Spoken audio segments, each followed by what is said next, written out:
Namo tassa bhagavato arahato sama sambuddhassa. Namo tassa bhagavato arahato sama sambuddhassa. Namo tassa bhagavato arahato sama sambuddhassa. Ketupama arahanto dayaka kasakupama pamang teyadhamang ito nibatati pahalang. Para arahanta diumpamakan sebagai ladang. Para pemberi diumpamakan sebagai petani. Sesuatu yang layak untuk didanakan merupakan benih. Dari sinilah buah akan muncul.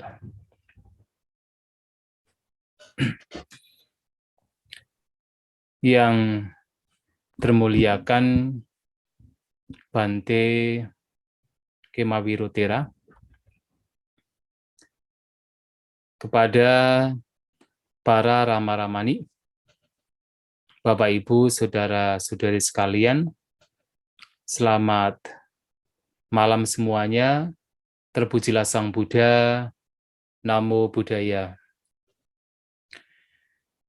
Pada kesempatan malam hari ini merupakan kebahagiaan kita semua, karena walaupun kita masih dalam suasana pandemik, kita masih bisa melakukan kebajikan, yaitu dengan melakukan patidana, walaupun melalui media Zoom dan juga YouTube,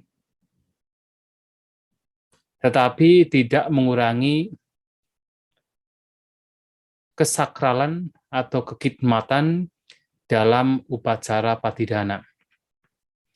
Dan malam hari ini merupakan malam yang ketiga, terutama umat Buddha Wihara Dhammadipaka Pandegiling Surabaya dalam rangkaian melaksanakan patidana selama 1 minggu. Bapak Ibu Saudara-saudari sekalian, kalau kita berbicara tentang patidana, kita semua tahu bahwa patidana merupakan kebajikan yang sangat dianjurkan oleh Guru Agung kita Sang Buddha. Kebajikan yang harus dilakukan untuk terutama kebahagiaan para leluhur. Karena kita sebagai umat Buddha memahami bahwa kematian bukanlah sebagai akhir dari sebuah kehidupan. Setelah seseorang meninggal, setelah seseorang lenyap dari alam manusia sebagai manusia, maka harus melanjutkan kehidupannya di alam-alam lain.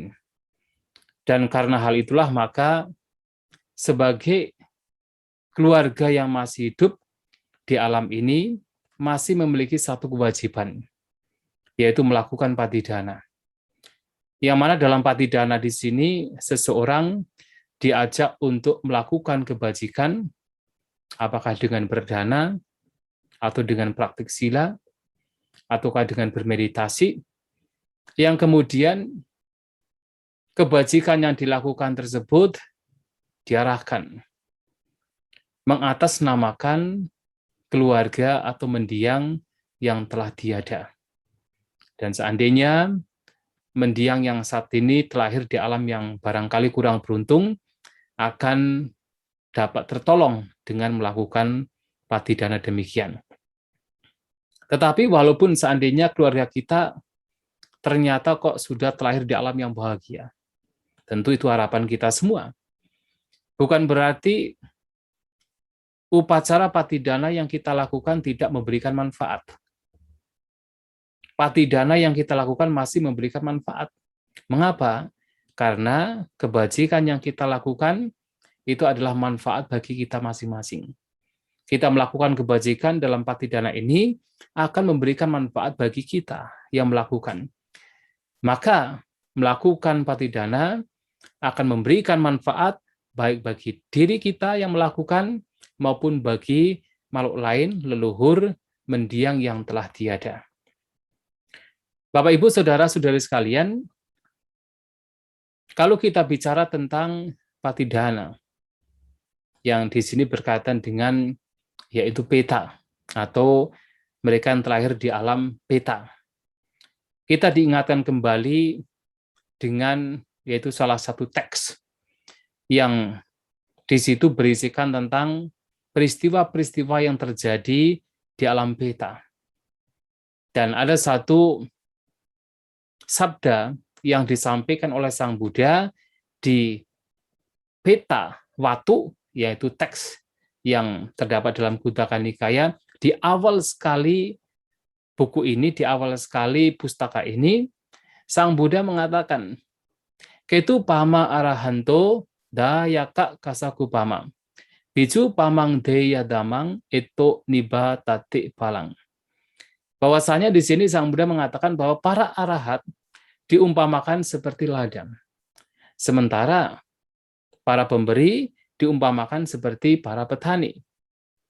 Dan benda yang diberikan diumpamakan seperti benih, dari sini buah akan muncul. Yang menjadi menarik sekali adalah Sang Buddha juga melanjutkan dalam syair ini, Etang bijang kasih ketang, petanang daya kasaca. Tang petak paribunjanti, datak bunyi nawadati. Demikianlah benih atau bibit, petani, dan juga ladang merupakan atau mengacu kepada pemberi dan juga para peta. Mereka yang terlahir di alam peta.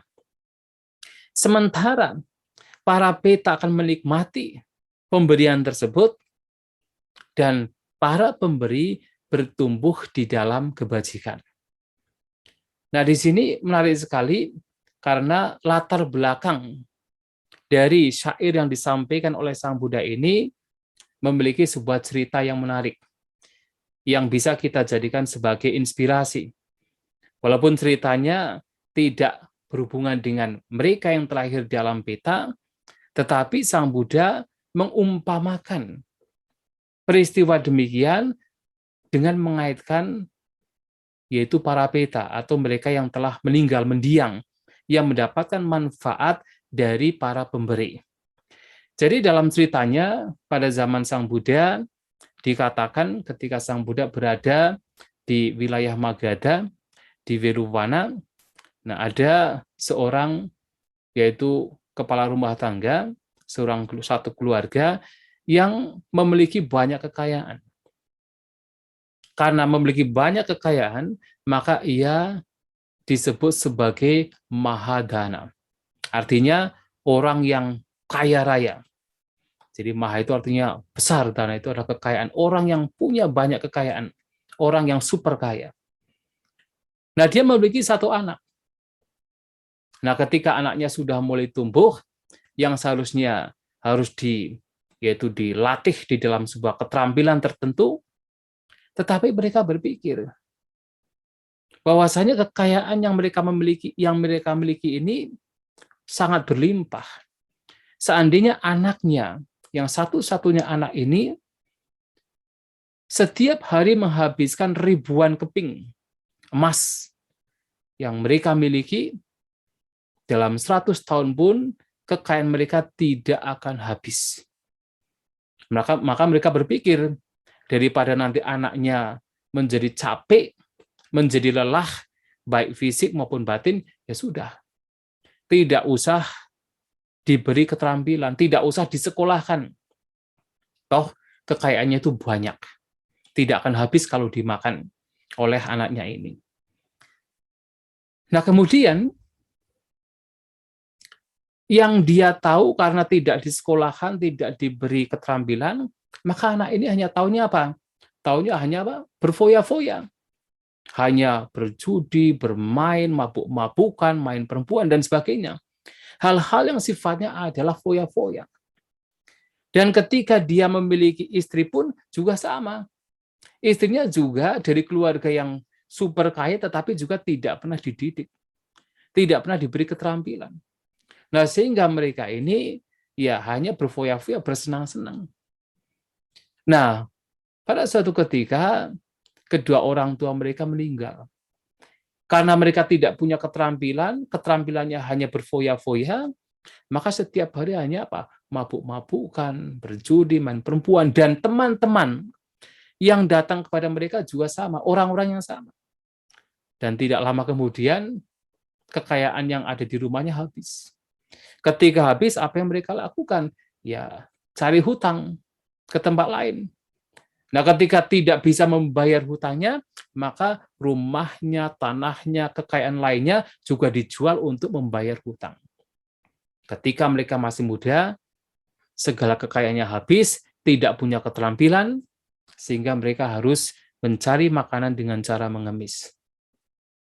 Nah, suatu ketika ada segerombolan perampok melihat pemuda ini yang ketika masih muda tetapi hanya bisa mengemis, mereka bilang, daripada kamu mengemis, sudahlah ikut saya, ikut kami.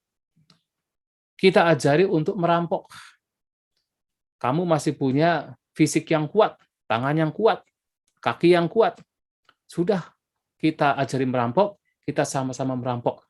Dengan cara demikian, bisa hidup tidak perlu dengan mengemis. Nah, kemudian dia setuju untuk melakukan.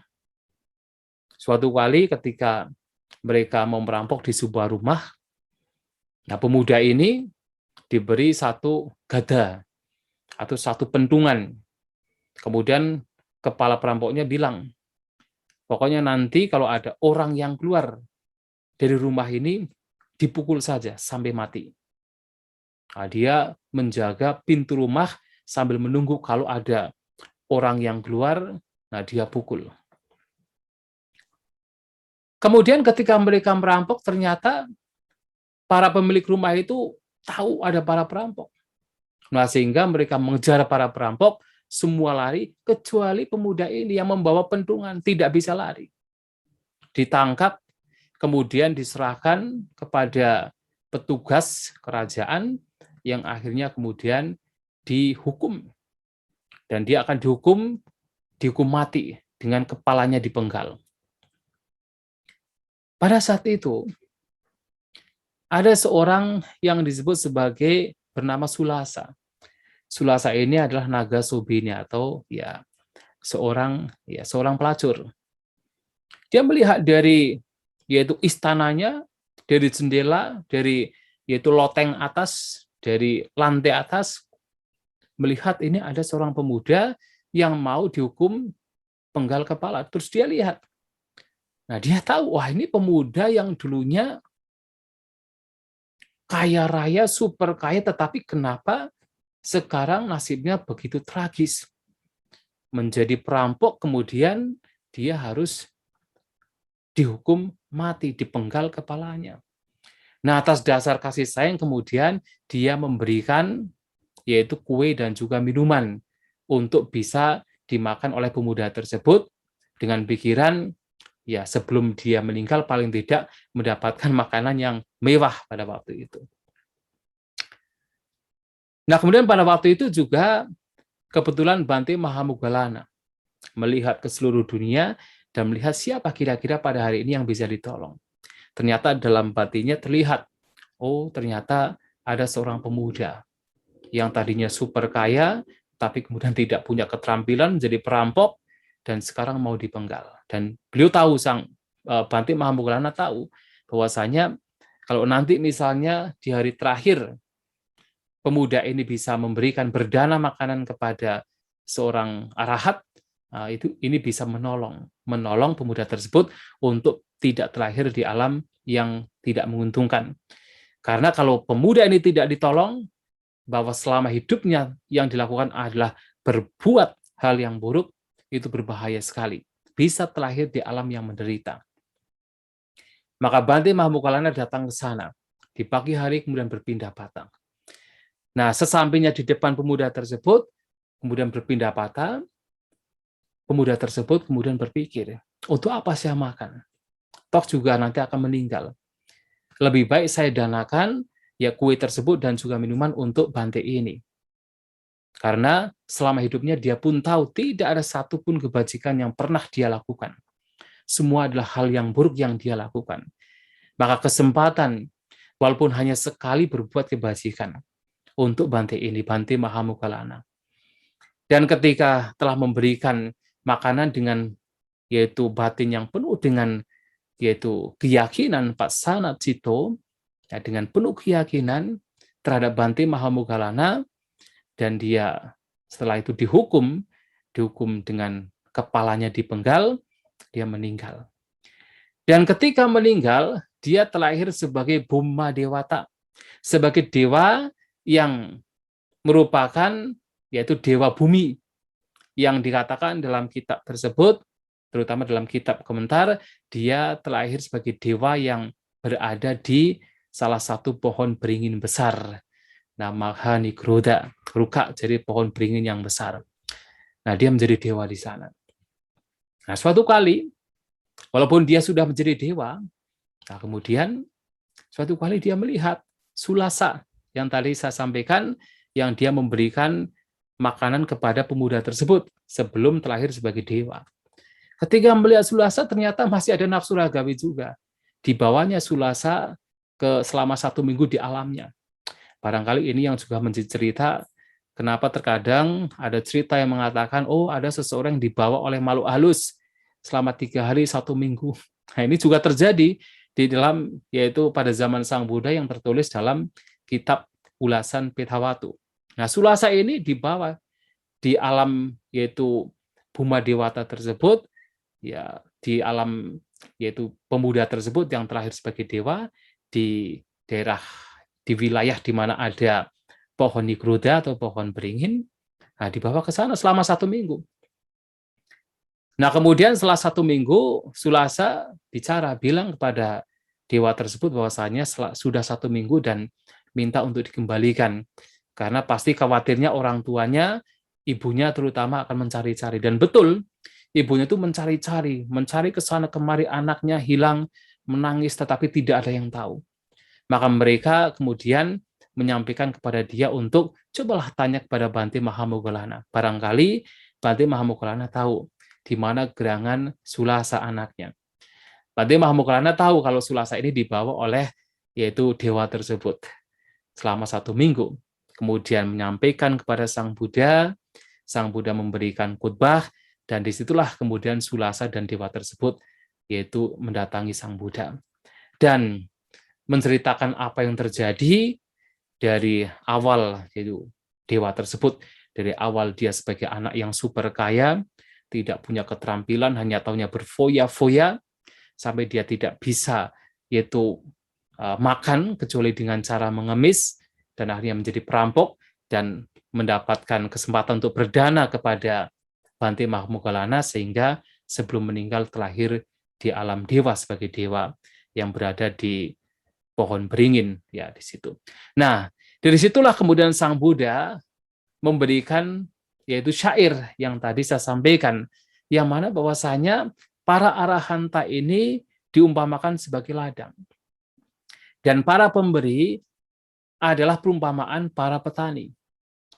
Kemudian benih yang tentunya disebarkan ke ladang yang subur tersebut oleh petani diumpamakan sebagai benda atau sesuatu yang patut untuk diberikan, deya damang.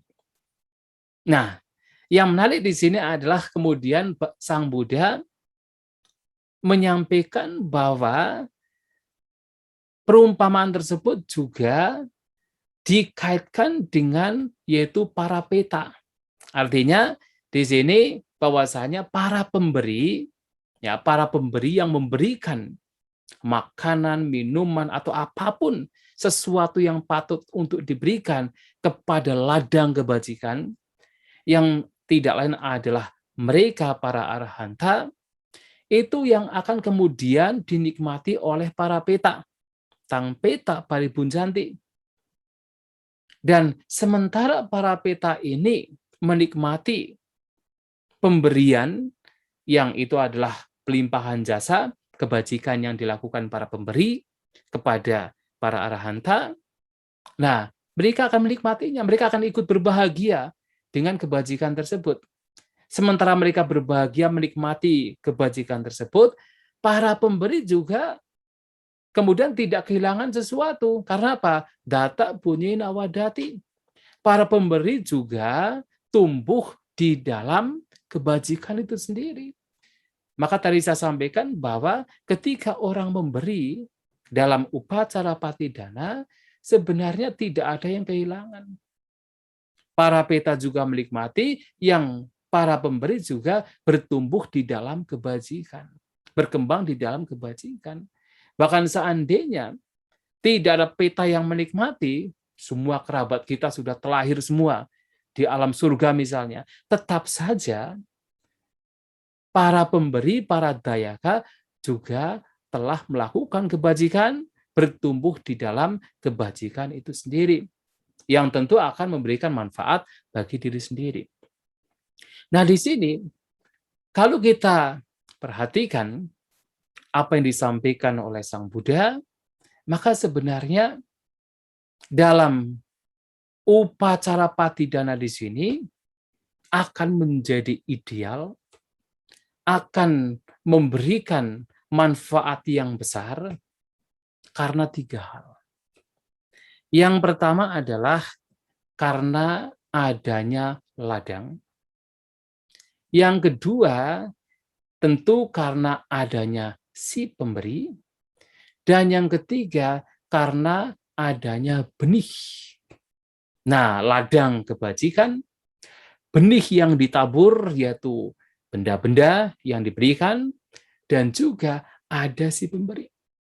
Kalau ketiganya, semakin ketiganya memiliki kualitas yang baik, kualitas yang unggul, baik dari segi ladangnya, maupun dari segi pemberinya, dan juga dari segi benda atau benihnya yang ditabur di ladang tersebut, semakin ketiganya unggul, maka semakin akan memberikan manfaat yang besar. Bagi tentunya si peta itu sendiri, dan tentunya juga bagi si pemberi. Nah, sekarang ladang. Di sini yang dimaksud dengan ladang tidak lain adalah ladang kebajikan, idealnya memang adalah arahanta. Jadi kalau seseorang menabur benih di sebuah ladang, bayangkan kalau ladangnya ini tidak subur, ladangnya gersang, bebatuan, banyak rumput, ya. Walaupun benihnya ditabur dengan bibit yang sebaik apapun, ya tetap saja buahnya tidak akan maksimal. Tetapi kalau ladang yang digunakan untuk menabur benih, ternyata ladang yang subur, ladang yang tidak gersang, ladang yang tidak ditumbuhi oleh tumbuhan yang tidak berguna, seperti rerumputan dan sebagainya, ilalang misalnya, ketika benihnya itu ditabur, maka akan memberikan yaitu tumbuhan yang bagus, kemudian juga memberikan buah yang lebat. Nah, dalam hal ini, ladang untuk menabur kebajikan, tentu yang tertinggi adalah para arahanta. Atau setidaknya adalah 4 jenis atau 4 pasang makhluk. Seperti yang disampaikan di dalam Sangga Nusati, yaitu perenungan terhadap kualitas sangga, bahwa 4 jenis pasang makhluk yang tidak lain adalah mereka yang telah mencapai kesucian, baik Sotapana, Sotapati Pala, Maga dan juga Pala, Sakadagami Maga dan juga Pala, Anagami Maga dan juga Pala, dan Arahata Maga dan juga Pala. 4 pasang makhluk ini dikatakan sebagai yaitu anutarang kitang, artinya ladang yang tiada bandingnya. Ladang untuk menanam jasa yang tiada bandingnya. Nah, mengapa? Karena apa? Karena mereka ini sudah, kalau seorang arahanta, Kalau tadi misalnya ladang, kan dikatakan subur kalau terbebas dari hal-hal yang buruk, kegersangan, bebatuan, atau rerumputan yang tidak berguna. Nah, demikian pula seorang arahanta sudah terbebas dari segala bentuk pikiran yang buruk, segala bentuk keserakahan, kebencian, dan juga kebodohan, maka mereka dikatakan sebagai ladang yang subur. Kalaupun tidak arahanta, anagami. Ketika seorang anagami, ini juga dikatakan sebagai ladang yang subur, karena setidaknya mereka juga sudah terbebas dari 5 belenggu. Kalau tidak anagami, ya sakadagami. Karena mereka pun juga sudah terbebas dari beberapa belenggu. Kotoran batin, setidaknya adalah 2 belenggu telah dihancurkan, 3 belenggu telah dihancurkan, dan 2 lainnya telah dilemahkan. Dan kalau tidak ada sakadagami, ya sotapana. Dan mereka adalah orang yang telah menghancurkan setidaknya adalah 3 belenggu. Kalau tidak ada, paling tidak adalah orang yang punya moralitas. Orang yang punya keyakinan, orang yang punya moralitas, bahkan kalau kita melihat di dalam, membaca di dalam Dakina Vibhanga Sutta. Nah, di sana dikatakan bahwa orang-orang yang tujuan hidupnya adalah untuk mencapai kesucian, minimal sotapana, sakadagami, anagami, dan juga arahanta, mereka adalah orang-orang yang dikatakan sebagai ladang kebajikan yang tiada bandingnya. Memberi kepada mereka, berdana kepada mereka, itu juga memberikan manfaat yang tiada banding. Manfaat yang sulit untuk diukur. Kenapa? Karena hidup mereka juga, kalau betul-betul seseorang, nah, bukan sebagai kamuflase, tetapi betul-betul seseorang, hidupnya hanya demi untuk terbebasnya batin dari belenggu, kotoran batin, untuk terbebas dari tumimba lahir, demi pencapaian kesucian, dan arah hidupnya adalah demikian, artinya berdana kepada mereka, membantu menyokong mereka, juga membantu mereka di dalam hal yang baik. Karena jalan yang membawa kepada pencerahan, membawa kepada lenyapnya kotoran batin adalah jalan yang baik, jalan yang bermanfaat, jalan yang berguna, jalan yang tidak membawa kepada kerugian. Dan berbagi kepada mereka pun juga merupakan praktek yang membawa kepada kebahagiaan atau manfaat yang sulit untuk diukur. Nah, sehingga dalam hal ini memang ya dalam korelasinya patidana adalah kalau kebajikan yang kita lakukan terhadap orang tertentu, kalau misalnya dalam hal ini adalah kebajikan, yaitu melakukan seperti berdana kepada orang tertentu, semakin orang demikian memiliki kualitas batin yang baik, maka semakin manfaat dari patidana juga semakin besar. Dan idealnya memang adalah seorang yang mencapai kesucian arahanta. Maka di sini arahanta disebut sebagai ladang, yaitu Bama Arahanto. Nah, yang kedua adalah Dayaka, sang pemberi. Nah, ini juga penting. Nah, jadi sebenarnya di dalam praktik patidana di sini, kita tidak hanya sekadar yaitu pokoknya berdana, pokoknya memberi. Tetapi kemudian kualitas dari perbuatan kita, kualitas dari batin kita tidak dikembangkan. Padahal kualitas dari dayaka, kualitas dari pemberi juga sangat memengaruhi seberapa kuat hasil manfaat dari patidana itu sendiri. Diibaratkan kalau misalnya seorang petani dalam hal ini yang menabur benih di ladang yang subur.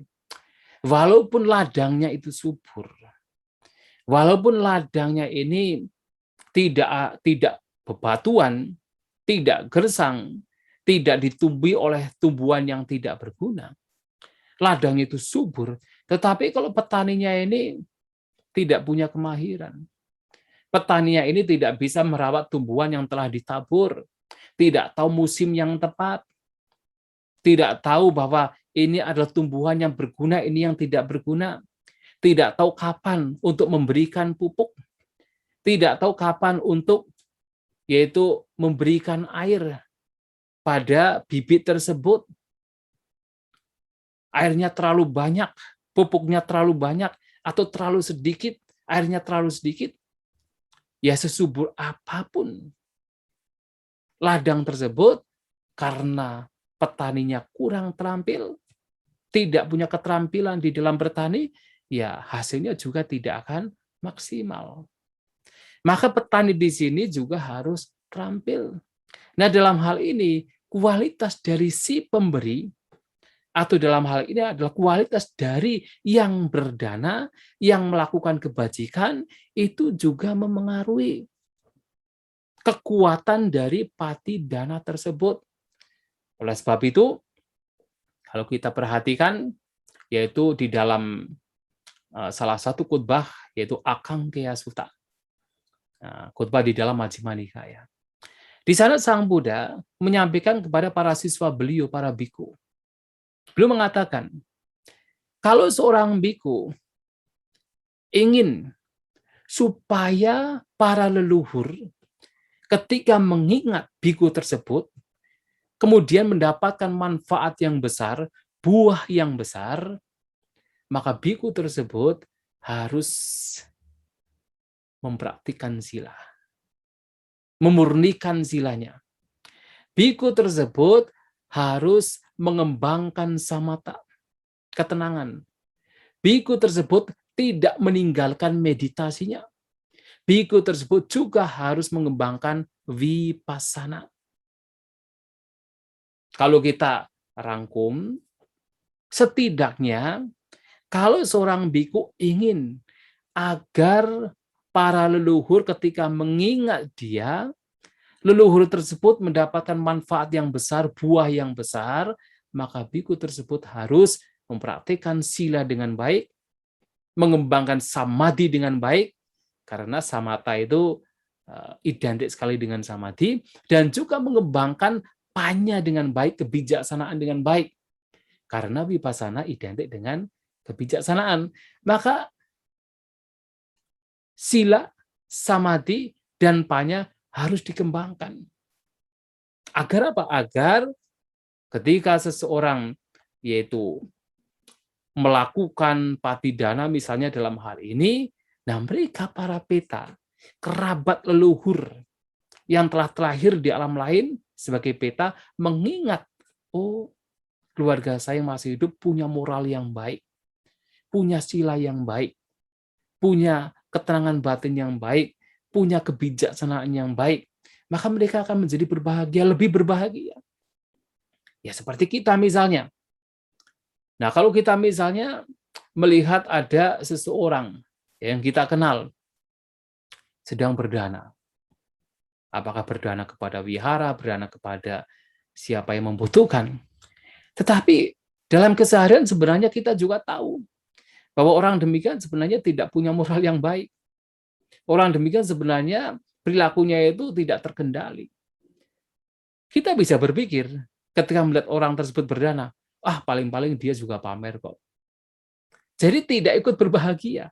Ada kemungkinan demikian. Paling-paling dia juga berdana demikian karena ingin memamerkan diri, ingin menunjukkan egonya, ingin menunjukkan yaitu bahwa dia itu lebih baik daripada lainnya. Paling-paling demikian.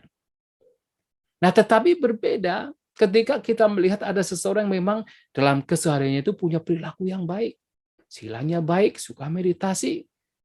Nah, ketika melihat orang demikian melakukan kebajikan, dengan alaminya batin kita pun juga akan merasakan kebahagiaan, merasakan yaitu ketergugahan batin. Wah, luar biasa orang tersebut. Sudah orangnya baik, suka berdana. Jadi kebahagiaan itu akan muncul dengan mudah sekali. Dan ini yang membawa ketika misalnya Nah, peta atau leluhur melihat kerabatnya itu mempraktikkan sila dengan baik, mempraktikkan meditasi dengan baik, mengembangkan samadhi, mengembangkan kebijaksanaan, maka ketika mereka melakukan patidana mengatasnamakan para leluhur ini, maka leluhur ini, para peta ini juga akan itu merasa lebih bahagia melihat kerabatnya ini tidak hanya berdana tetapi juga mempraktekkan perilaku kehidupan yang bermoral dalam kehidupan kesehariannya. Maka kualitas dari sang pemberi juga sangat mempengaruhi. Nah, di sini walaupun sang Buddha ya bersabda mengajarkan atau menasihati para biku, tetapi juga bisa mengasuh kepada semua orang. Kalau kita ingin leluhur kita, kerabat kita yang telah meninggal dunia mendapatkan kebahagiaan ketika mengingat kita, maka kita pun juga harus menjaga perilaku kita. Berusaha untuk menjaga sila kita, menjaga yaitu batin kita, mempraktikkan meditasi untuk mengembangkan ketenangan dan juga kebijaksanaan. Oleh sebab itu, dalam hal ini, Bapak, Ibu, Saudara-saudari sekalian, maka kita harus ingat bahwa dalam patidana di sini kita pun juga diingatkan. Tidak hanya kita memberi, tetapi juga kita harus mengembangkan kualitas batin kita.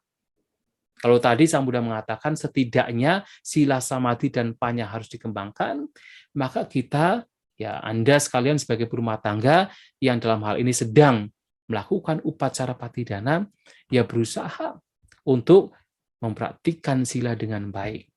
5 sila setidaknya itu dipraktikkan. Berusaha untuk tidak membunuh, tidak mencuri, tidak berzina, tidak berbohong, dan juga mabuk-mabukan. Lebih-lebih lagi, dalam yaitu 7 hari ini, misalnya punya tekad, wah ini 7 hari saya sedang melakukan patidana. Cobalah, kalau saya dalam yaitu upacara patidana di sini, supaya mendiang leluhur mengingat saya, mereka menjadi lebih bahagia, cobalah dalam 7 hari ini saya mempraktikkan 8 sila. Wah, luar biasa. Jadi tidak hanya mempraktikkan 5 sila, tetapi mempraktikkan 8 sila. Nah, sehingga apa? Para peta yang mengingat, yaitu kebajikan kita, wah, akan menjadi lebih bahagia lagi. Nah, selain mempraktikkan sila dengan baik, juga mengembangkan ketenangan. Artinya, dalam hal ini, kalau kita mengaitkan dengan meditasi untuk mendapatkan ketenangan, ya kita berusaha untuk melenyapkan 5 rintangan batin. Ya, jadi apakah keinginan untuk menikmati kesenangan indera, kebencian, kemalasan, kegelisahan, dan juga keraguan-raguan terhadap Buddha, Dhamma, dan Sangha, kita berusaha untuk melenyapkan. Ya, dalam hal ini, misalnya dalam 7 hari ini tidak hanya mempraktikkan 8 sila, tetapi juga setiap hari digunakan untuk bermeditasi. Ya, pagi, siang, sore, atau setidaknya pagi, sore dilakukan untuk bermeditasi. Jadi dengan harapan supaya para peta leluhur mendiang itu berbahagia dengan apa yang dilakukan, patidana yang dilakukan, yaitu juga dengan melakukan meditasi. Nah, lebih lagi kemudian juga mengembangkan kebijaksanaan, yaitu memahami, setidaknya belajar apa itu 4 kebenaran mulia. Ya, memahami, oh ternyata kotoran batin ini adalah sebab penderitaan. Nah, berusaha untuk melenyapkan sebab-sebab penderitaan yang tidak lain adalah kotoran batin. Nah, kalau kemudian kualitas dari batin kita, perilaku kita juga dijaga sebagai pemberi, dalam hal ini ya praktik patidana, seperti seorang petani yang mahir, yang terampil untuk mengelola ladang tersebut, maka kebajikan di dalam patidana di sini atau di dalam mempraktikkan pelimpahan jasa di sini akan memberikan manfaat yang jauh lebih besar. Maka yang kedua ini juga penting. Tidak hanya ladangnya yang subur, tentu dalam hal ini perdana kepada wihara itu merupakan ladang yang subur, tetapi kualitas dari pemberi juga harus dikembangkan. Kualitas dari petani juga harus dikembangkan. Nah, itu yang kedua. Yang ketiga adalah agar para peta ini juga mendapatkan manfaat yang besar, yang ketiga adalah bijuk pamang deya damang. Artinya bahwasanya seperti petani yang kemudian harus menaburkan benih, demikian pula benih yang merupakan benda atau perumpamaan benda yang harus diberikan itu harus benih yang layak. Jadi artinya apa?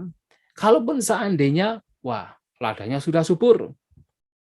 Jadi tempat di mana seseorang menabur benih itu sudah subur. Tempat di mana seseorang berdana itu sudah subur. Dan dia pun juga terampil. Ya, jadi petaninya juga terampil. Pemberinya juga orang yang punya kualitas yang baik. Tetapi kalau kemudian benihnya itu benih yang rusak misalnya, atau benihnya benih yang busuk, ya, bukan benih yang sehat, bukan benih unggul, tetapi yang busuk, yang rusak, ya buahnya tidak akan maksimal. Maka benihnya pun juga harus benih yang unggul. Benihnya juga harus benih yang baik. Dalam hal ini, benda yang atau sesuatu yang diberikan juga sesuatu yang pantas, sesuatu yang layak. Maka disebut sebagai deya damang. Atau dhamma itu adalah sesuatu yang patut untuk diberikan. Ya terutama kalau kita bicara tentang yaitu misalnya memberi kepada para biku. Ya, tentu ya benda yang patut diberikannya adalah satu pacaya. Artinya yang patut diberikannya makanan, kemudian jubah, obat-obatan, dan juga tempat tinggal. Itu yang dibutuhkan. Tetapi kalau kemudian seseorang memberikan apa, misalnya baju, baju pria, memberikan sisir, ya, memberikan minyak rambut misalnya, yaitu bukan yang patut diberikan. Nah, artinya kalau itu tidak patut diberikan, ya hasilnya juga tidak akan maksimal. Karena benihnya itu benih yang busuk, benih yang tidak sehat, tidak unggul, maka itu tidak memberikan manfaat yang maksimal. Tetapi sebaliknya, kalau kita memberikan sebagai pemberi kepada mereka yang membutuhkan, itu adalah yang layak, yang patut untuk diberikan, maka hasilnya pun juga akan menjadi maksimal. Maka dalam hal ini, ladangnya sudah subur, petaninya juga sudah mahir, bijinya juga biji unggul. Wah, ini ideal sekali. Atau dengan kata lain, ladang kebajikan juga orang-orang yang punya moral yang baik, atau tempat-tempat yang memang itu memberikan kedamaian, kebahagiaan. Kemudian pemberinya juga mempunyai kualitas yang baik, dan yang diberikan juga patut layak untuk diberikan, maka ini menjadi sangat ideal. Sehingga manfaat dari orang melakukan patidana akan menjadi maksimal. Oleh sebab itu, Bapak Ibu Saudara-saudari sekalian, dalam patidana malam hari ini, maka satu hal yang penting untuk kita lakukan adalah, ya Bapak Ibu tentunya sudah memberikan yang terbaik kepada, yaitu dalam hal ini misalnya yang mengadakan patidana adalah wihara, itu adalah ladang yang busuk, yang subur. Artinya ladangnya sudah subur, kemudian sesuatu yang dipersembahkan juga itu merupakan benih yang unggul.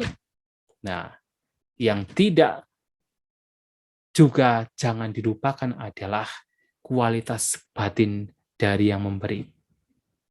Juga hendaknya baik untuk ditingkatkan lagi, dikembangkan lagi untuk ya semakin untuk mempraktikkan yaitu sila, mempraktikkan meditasi, dan juga mengembangkan kebijaksanaan. Dengan demikian, pelimpahan jasa akan memberikan manfaat yang maksimal dan juga maksimal untuk mereka para leluhur yang menikmati, dan maksimal juga untuk kita sebagai pembuat kebajikan. Maka Sang Buddha kemudian mengatakan yang tadi saya sampaikan, bahwasanya tang peta paribunjanti datta punyena wadati, bahwa para beta akan menikmatinya, sedangkan para pemberi juga akan bertumbuh, berkembang di dalam kebajikan. Semoga apa yang saya sampaikan memberikan manfaat bagi kita semua. Semoga kita semua berbahagia, semoga kita semua maju dalam Dhamma, Sabbe Satta Bhavantu Sukhitata, semoga semua makhluk berbahagia.